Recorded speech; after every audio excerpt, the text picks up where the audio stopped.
You are watching Pharma News. Here are the top headlines of today. WHO updates global guidance on medicines and diagnostic tests. The two lists published on July 9 focus on cancer and other global health challenges with an emphasis on effective solutions, smart prioritization, and optimal access for patients. Aurobindo Pharma in focus on launch of cinacalcet in US. Aurobindo Pharma announced the launch of cinacalcet hydrochloride tablets at risk in the US market in accordance with the terms of settlement agreement with Amgen Inc. 1 dead, 12 injured in blast at Pharma factory in Dera Bassi.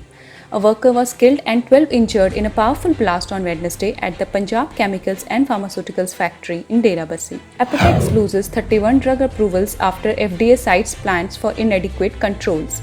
The FDA yanked 31 of Apotex generic drug notes Wednesday after the agency identified manufacturing deficiency at 2 of the drug makers' India-based plants. FDA promises elevated new drug approvals but warns of potential pitfalls, says report. The FDA's more flexible stance towards drug development in recent years has resulted in some drugs for orphan diseases being approved for use beyond what was studied in clinical trials. Two pharma companies collaborate on long-acting HIV therapy.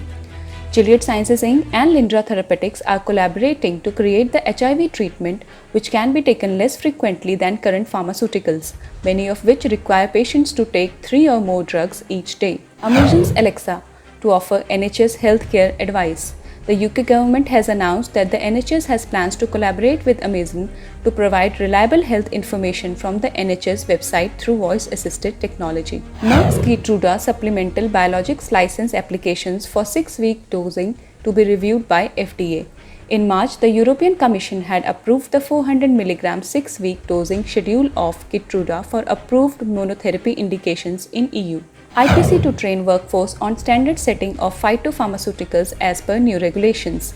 In order to train workforce on standard setting of phytopharmaceuticals as per new regulations, Indian Pharmacopoeia Commission Ghaziabad would be conducting 5-day residential course between 5 August and 9 August on phytopharmaceuticals and herbal drugs monograph drafting, verification and validation. Indian Pharma stocks update. Indoco Remedies up 8.2% and Orchid Pharma Limited up 5% are among the top gainers. Ajanta Pharma and Natco Pharma are among the top losers. For details, you can visit the link shown in the news bites. And for quick pharma industry updates, download PharmaState app.